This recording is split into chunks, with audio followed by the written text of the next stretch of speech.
Max महाराष्ट्राच्या वतीने आज जो जाती तोडा माणूस जोडा हा एक अत्यंत महत्त्वाचा आणि संवेदनशील विषय घेतलेला आहे, त्याबद्दल मी सर्व टीमला प्रथम धन्यवाद देतो. जय जिजाऊ, जय शिवराय. भारत देशामध्ये जात हे वास्तव आहे आणि ते आम्ही स्वीकारलेले आहे सगळ्यांनी, आणि हजारो वर्ष जाती या ठिकाणी जपलेल्या आहेत. त्याची कारणं अनेक आहेत. मग गावगाड्यातली व्यवस्था असेल, त्या काळातली गरज असेल, आणि हळूहळू जाती बंदिस्त झाल्या. त्या कुणामुळं झाल्या, कशामुळं झाल्या, धर्मामुळं झाल्या किंवा व्यवस्थेमुळं झाल्या, हे आपल्या सगळ्यांनाच माहिती आहे. पण खरंच 21व्या शतकामध्ये जातीची गरज आहे का? तर आज मी स्वतः ज्या संघटनेत काम करतो ती संघटना मराठा सेवा संघ. त्यापूर्वी मी मराठा महासंघात काम करायचो. म्हणजे सर्वसाधारणपणे आपल्याला एक लक्षात येतं की भारतामध्ये जातीच्या संघटना आहेत, जातीचे समूह आहेत, आणि या समूहाच्या मुळे त्यांना सुरक्षितता वाटते. जात असली पाहिजे का नसली पाहिजे का? तर जात नक्कीच नसली पाहिजे. मी जगभरात अनेक देशामध्ये फिरलो. आपल्याकडे जसं 12 आलू ते 18 आलू ते काम करतात, तसं त्या गोष्टी सुद्धा परदेशात अनेक लोक करतात. सुतार काम करणारे लोक आहेत, लोहार काम करणारे लोक आहेत, कुंभार काम करणारे लोक आहेत.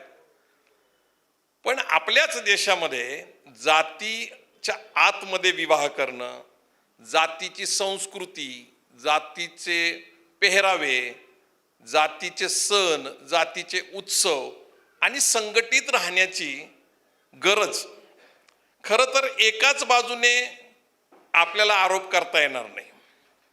खरं तर 80 ते 90चं दशक दलित पॅन्थर विरुद्ध मराठा महासंघ हा काळ खऱ्या अर्थाने माझ्या जीवनात महत्त्वाचा का वाटतं? तर मी ज्यावेळेस चळवळीत आलो तर त्याच्या मागची ही पार्श्वभूमी होती की बाबासाहेब आंबेडकरांचं नाव नामांतराच्या निमित्ताने मराठवाडा विद्यापीठाला द्यायचं होतं, आणि तिथं खऱ्या अर्थाने ठिणगी पडली आणि महाराष्ट्रामध्ये मोठ्या जातीय दंगली झाल्या. आता डॉक्टर बाबासाहेब आंबेडकरांचं योगदान या देशामध्ये इतकं प्रचंड मोठं आहे. त्यांनी या देशाला राज्यघटना दिली आणि अनेक गोष्टी त्याच्यावर बोलता येतील. पण डॉक्टर बाबासाहेब आंबेडकरांचं नाव मराठवाडा विद्यापीठाला देत असताना झालेल्या दंगली ह्या दुर्दैवीच आहेत, पण त्या घडलेल्या आहेत. त्यानंतर डॉक्टर बाबासाहेब आंबेडकरांचं रिडल्स इन हिंदुइझम हे पुस्तक जाळण्यात आलं. त्याच्यानंतर मंडल कमिशन जे येत होतं त्यांनी आरक्षण मिळणार आहे, पण आरक्षण कुणाला मिळणार आहे? नवीन ओबीसी वर्गाला मिळणार आहे का शेड्यूल कास्ट शेड्यूल ट्राईब्सचं वाढवण्यात येणार आहे? याचं सुद्धा अज्ञान होतं. आणि त्यावेळेस आंबेडकरी चळवळीचे लोक आरक्षणाच्या समर्थनार्थी उभं राहिले आणि मराठा महासंघाचे लोक विरोधात गेले. हे संपूर्ण मी सांगण्याचा का प्रयत्न करतोय? तर यात सगळं अज्ञान दिसतंय, प्रचंड अज्ञान दिसतंय. प्रबोधन नाही. भारत स्वतंत्र झाला होता आणि स्वातंत्र्यानंतर देश घडवण्याच्या आपल्याकडे ज्या काही चळवळी उभा राहिल्या, आणि मग हळूहळू आपल्याकडे एक नवीन विचारधारा निर्माण झाली, आणि ती आरक्षण बाजूने आणि आरक्षण विरोधात. आरक्षणाबद्दल सुद्धा आपल्याकडे प्रचंड अज्ञान आहे. म्हणजे मंडल कमिशननी ओबीसी वर्ग हा स्वतंत्र नवीन वर्ग तयार होणार, ज्याच्यामध्ये 380 महाराष्ट्रात आणि देश स्तरावर 3743 जाती ह्या नव्याने आरक्षणाच्या लाभधारक होणार होत्या, आणि त्याच्यात मराठा समाजातला कुणबी हा घटक त्याच्यात होता. परंतु माहीत नाहीये, नॉलेज नाहीये. आणि हे सगळं काम कुणाचं आहे? डॉक्टर बाबासाहेब आंबेडकरांचं काम समाजातल्या शेवटच्या घटकापर्यंत पोहोचवणं. एक तर राजकीय पक्षांचं वेगवेगळे जे फुलेशाह आंबेडकरांचं नाव घेतात, संघटनांचं काम आहे. परंतु या देशामध्ये जे राज्य सरकार असतं, केंद्र सरकार असतं, यांना महापुरुषांचे विचार वेगवेगळ्या माध्यमातून लोकांपर्यंत का पोहोचवा वाटत नाही? आरक्षण गरजेचं होतं, त्याचं कारण जो दबलेला समाज आहे, अस्पृश्य समाज आहे, मागासलेला समाज आहे, त्याला मूळ प्रवाहामध्ये आणण्यासाठी विशेष सवलती देणं गरजेचं होतं. पण प्रबोधन नसल्यामुळं आपल्या हक्काचं कुणीतरी काढून घेतंय, आपल्या मुलांवर अन्याय होतोय, अशा प्रकारच्या विचाराने हा संघर्ष अज्ञानातनं उभा राहिला. पुढे 90 नंतर मराठा सेवा संघाची स्थापना झाली, संभाजी ब्रिगेडची झाली, जिजाऊ ब्रिगेडची झाली आणि एक विचाराचं प्रबोधन सुरू झालं. क्रियेनंतर प्रतिक्रिया होत असते. Every action has an equal and opposite reaction.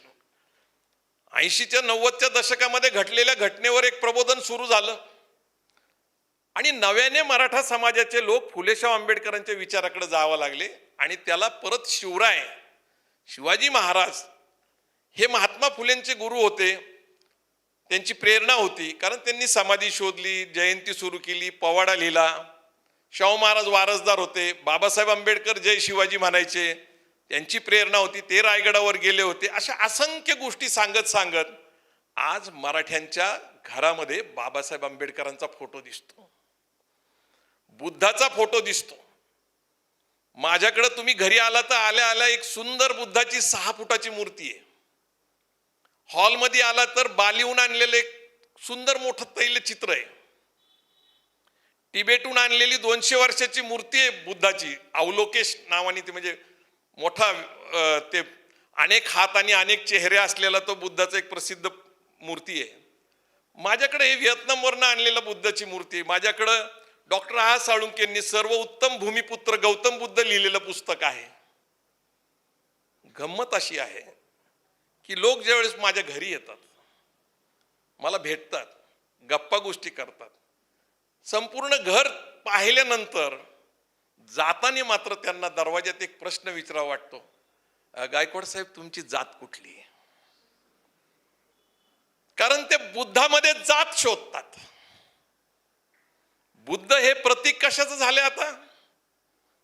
आपल्या इथल्या शेड्यूल कास्ट समाजाच्या, महार समाजाच्या लोकांनी बौद्ध धर्म स्वीकारला. विठ्ठल साठेंनी एक पुस्तक लिहिलं, बुद्ध महार झाला. खरं तर बुद्ध ज्ञानाचं प्रतीक आहे, बुद्धीचं प्रतीक आहे. आमच्या सगळ्यांची एक मोठी प्रेरणा आहे. पण बुद्धाला स्वीकारणं सुद्धा किती कठीण आहे. माझ्या जवळचे नातेवाईक सुद्धा टाळतात आजकाल घरी यायला.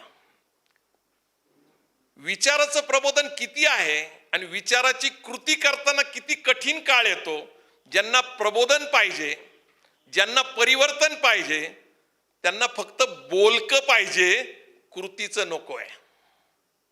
मराठा समाजाकडून ज्यावेळेस अपेक्षा केली जाते की त्यांनी बदललं पाहिजे, दुसऱ्या बाजूला मराठा समाजातले लोक जे चुकीचं वागतायत त्यांचं आम्ही कधीच समर्थन करणार नाही, करायची गरजही नाहीये.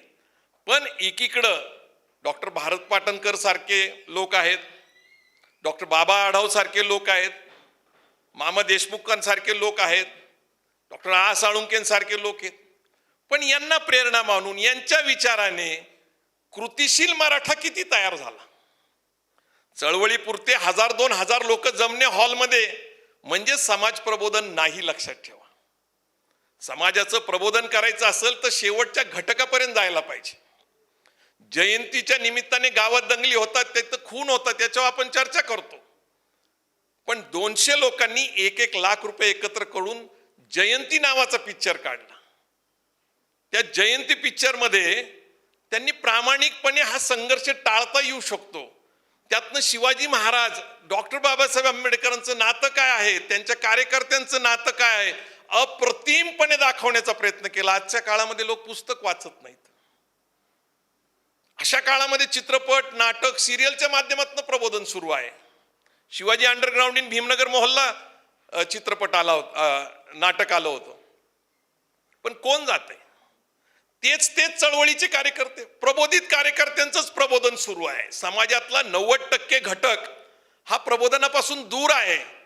आणि घडलेल्या ज्या घटना आहेत, अगदी नांदेडची असेल नाही तर परवा कोल्हापूरची असेल, त्या सगळ्या तुम्ही खालच्या कमेंट्स वाचल्या तर प्रबोधन करणाऱ्या चळवळी आणि संघटनेवरच आक्षेप येत. हे काय करतायत, यांना विचारा, यांना आता डॉक्टर बाबासाहेब आंबेडकरांच्या कार्यक्रमांना वक्ते म्हणून बोलू नका. अरे आम्ही प्रयत्न करतोय ना, विश्वास ठेवा आमच्यावर. परंतु तुम्ही आमच्यावरच आक्षेप घ्यायला लागला, तुम्ही आमच्यावरच बोट दाखवायला लागला, तर आम्ही तरी का करायच्या चळवळी, आम्ही तरी का प्रबोधन करायचं, का विचार मांडायचे, का भाषणं करायची? या देशाची राज्यघटना डॉक्टर बाबासाहेब आंबेडकरांनी लिहिली. 26 जानेवारी 1950 ती लागू झाली. माझं व्यक्तिगत मत आहे की बाबासाहेबांना कायदा केल्यानंतर समता, बंधुता, न्याय, स्वातंत्र्याचे विचार या देशामध्ये प्रस्थापित होतील, कालांतराने होतील असं वाटत होतं. परंतु एक दिवस असा आला की बाबासाहेबांनी दसऱ्याच्या दिवशी नागपूरला 1956ला धर्मांतर केलं. त्यानंतर बाबासाहेब गेले. हा देश एक दिवस बौद्धमय होईल असं त्यांनी म्हटलं.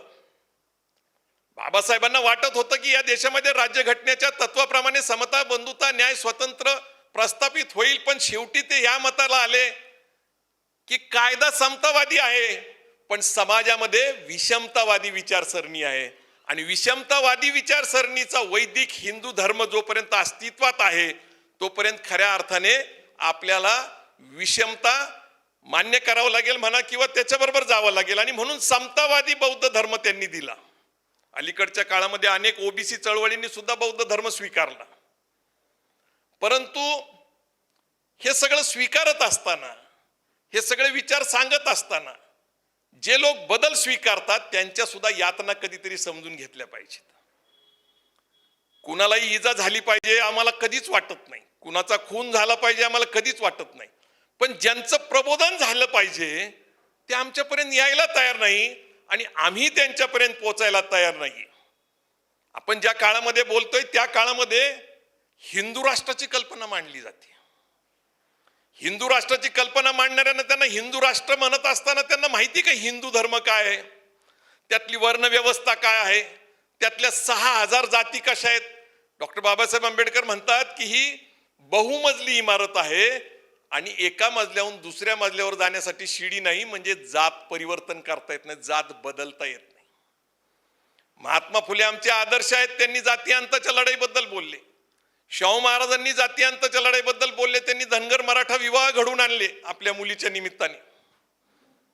बाबासाहेब आंबेडकरांनी तर अनेक गोष्टी केल्या, स्वतः आंतरजातीय विवाह केला. गांधीजींनी तर शेवटच्या काळामध्ये, महात्मा गांधींनी तर जाहीर केलं की आंतरजातीय विवाह असेल तरच मी त्या विवाह जाईल, आणि त्यांच्या जवळच्या अनेक जवळचे सहकाऱ्यांच्या लग्नाला ते गेले नाही, कारण ते आंतरजातीय विवाह नव्हतं. मग आंतरजातीय विवाहानेच प्रश्न सुटतील का? तर डॉक्टर बाबासाहेब आंबेडकरांनी ॲनालिसिस ऑफ कास्ट नावाचं पुस्तक लिहिलंय. संपूर्ण मार्गदर्शन त्याच्यामध्ये जाती अंताचं. आणि या पुस्तकाने प्रेरित होऊन कांशीराम घडले, बामसेबची चळवळ घडली. तेही प्रयत्न करतायत देशभरामध्ये, प्रबोधनाच्या चळवळी चालवतायत, अधिवेशनं घेतायत, व्याख्यानं देत आहेत. पण हा प्रचंड मोठा काळ आहे. क्रांतीनंतर प्रतिक्रांती मी याच्यासाठी म्हणतो की आता हिंदू राष्ट्राची ज्यावेळेस कल्पना मांडली जाते त्यावेळेस मनुस्मृतीचं राज्य आलं तर आश्चर्य वाटायचं काही कारण नाही. परंतु परिस्थिती अशी आहे की या देशामध्ये एक द्वंद्व सुरू आहे. एकीकडे जाती अंत लढला पाहिजे, दुसरं आरक्षण हे जातीनिह मिळतं. म्हणजे जातीचं संरक्षण करायला आपल्याला जात कुठली, आता मराठे कुणबी सर्टिफिकेट काढतात म्हणजे परत जातच मान्य करतात. मराठे स्वतःला क्षत्रिय म्हणतात, त्यावेळेस ब्राह्मणाला डोक्यावर मान्य करतात, वर्ण व्यवस्था मान्य करतात. आज्ञान इतकं प्रचंड आहे. जात हे वास्तव आहे, आरक्षण सुद्धा हे वास्तव आहे, आणि आरक्षणासाठी जाती जिवंत ठेवल्या जात आहेत. पण आरक्षण पाहिजे का? तर आरक्षण निश्चित पाहिजे. परंतु देशाला 75 वर्ष झाल्यानंतर खऱ्या अर्थाने एक पुनर्विचार होणं गरजेचं आहे. पण तशी व्यवस्था, तशी सामाजिक व्यवस्था, तशी राजकीय व्यवस्था आज अस्तित्वात नाही. आरक्षणाच्या विरोधामध्ये प्रचंड आंदोलनं झाली. मला एक गोष्ट निश्चित सांगावीशी वाटते की मराठा समाजाच्या लोकांनी आरक्षणाला विरोध केला होता, मंडल कमिशनला विरोध केला होता. आम्ही चळवळीत आल्यानंतर आम्ही मराठा समाजाला आरक्षण समर्थक केलं.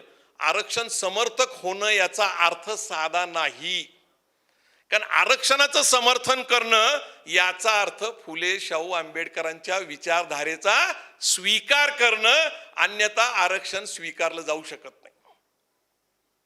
म्हणून मला आनंद याचा वाटतो की आमच्या प्रबोधनाच्या चळवळीने आरक्षण विरोधक मराठा समाजाला आरक्षण समर्थक केलं, त्यांना फुलेशाह आंबेडकरांच्या विचाराचं केलं आणि कित्येक लोकांच्या घरामध्ये आज फुलेशाह आंबेडकरांचे फोटो दिसतात, विचार स्वीकारले दिसतात. पण ही कृती किती लोक करू शकले? निश्चित यश अपयश मोजमाप करता येऊ शकतो, पण हा लढा जाती अंताचा हा मोठा आहे. बाबासाहेबांनी जाती अंताबद्दल बोलले, पण कांशीरामांनी नंतर बहुजन समाज पार्टी अंतर्गत त्यांनी ज्यावेळेस विचार मंथन केलं त्यावेळेस त्यांच्या लक्षात आलं की जाती सहजासहजी तोडणं शक्य नाही, तर जातीचे संघटना समूह बनवून भाईचारा कमिटी बनवून जातीच्या अंतर म्हणजे चर्चा सुरू केल्या. आणि याला एकच आहे, तो मार्ग म्हणजे प्रबोधनाचा मार्ग आहे.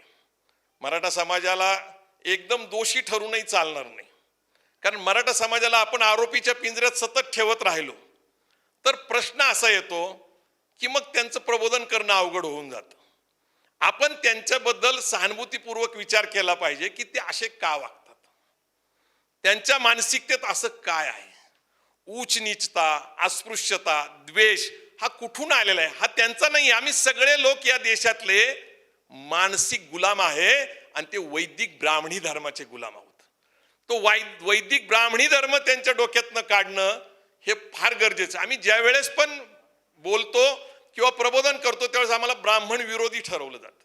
आम्हाला कायम ब्राह्मण विरोधी ठरवून आम्हाला परत आरोपीच्या पिंजऱ्यात टाकलं जातं. आमचं साधं सोपं म्हणणं आहे की फुलेशाह आंबेडकरांची विचारधारा भारतामध्ये मानवता प्रस्थापित करण्यासाठी, मानवता ज्यांना प्रस्थापित करायची अशी विचारसरणी मानणारे लोक आजही आहेत, कमी अधिक प्रमाणात आहेत, परंतु ते आहेत.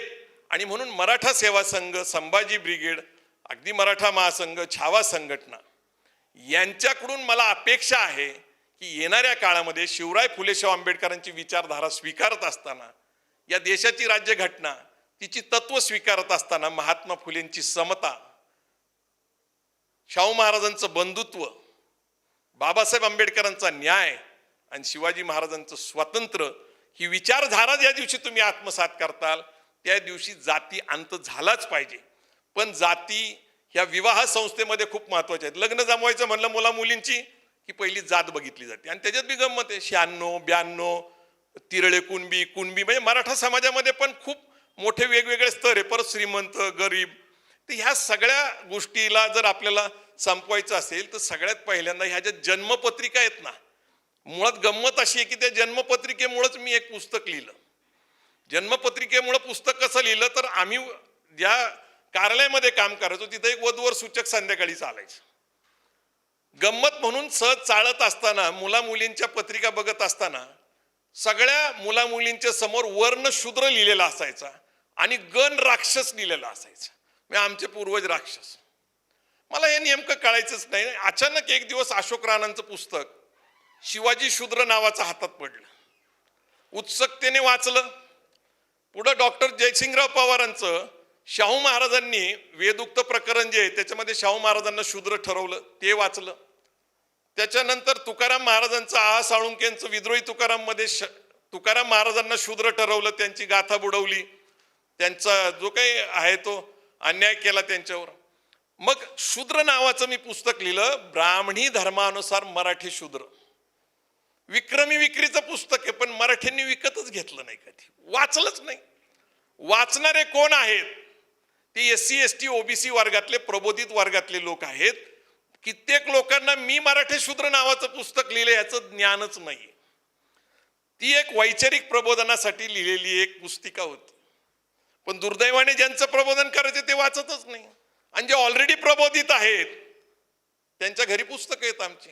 मामा देशमुख म्हणायचे की तुमच्या घरामध्ये AC आहे, तुमच्या घरामध्ये फ्रीज आहे, तुमच्या घरामध्ये TV आहे, तर तुमच्या घरामध्ये एखादं पुस्तकाचं कपाट असलं पाहिजे, नाहीतर तुम्ही होताल सपाट, तुम्ही संपून जाताल.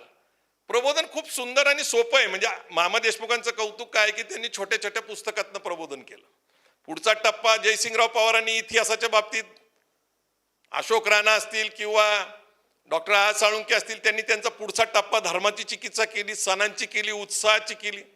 आम्ही शिवधर्म नावाचा समतावादी धर्म 12 जानेवारी 2005ला स्थापन केलं. आम्ही ते मानत नाही, पण शिवधर्म सुद्धा स्वीकारणारे मराठा बहुजन समाजातले किती लोक आहेत. प्रबोधनाच्या चळवळी चालूच राहतील, वेगवेगळ्या माध्यमातून चालू राहतील, पण अन्याय अत्याचाराची जी सीमा झालेली आहे त्याचं आपण कधीही समर्थन केलं नाही पाहिजे. आणि मानवतेच्या दृष्टीने आपण प्रयत्न केले पाहिजे. जगात एकमेव राज्यघटना अशी आहे की जिचा उद्देश समता, बंधुता, न्याय, स्वातंत्र्य आहे.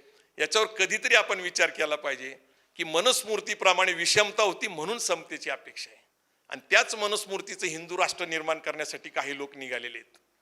समता नव्हती म्हणून आपण समतेसाठी आग्रही आहे. बंधुत्व नव्हतं कारण आपल्याकडे विषमता होती म्हणून बंधुत्व पण नव्हतं. आणि न्याय तर सगळं कुणाला सारखा नव्हताच, कारण मनुस्मृतीचा न्याय सारखा नाहीच.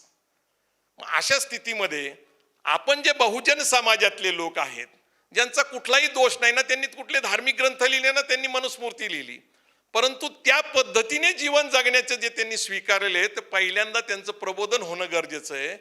आणि आपण अशा काळामध्ये आता उभा राहायचा प्रयत्न करतोय की नेमकी विरुद्ध दिशा ही विषमतावादी विचारसरणी आज सत्तेत आलेली आहे आणि त्यांना धर्माचं राज्य या देशामध्ये आणायचंय. अशा काळामध्ये जातीय दंगली, धार्मिक दंगली होत असताना वैचारिक प्रबोधित लोकांनी उभाच राहायला पाहिजे आणि सदैव लढलं पाहिजे.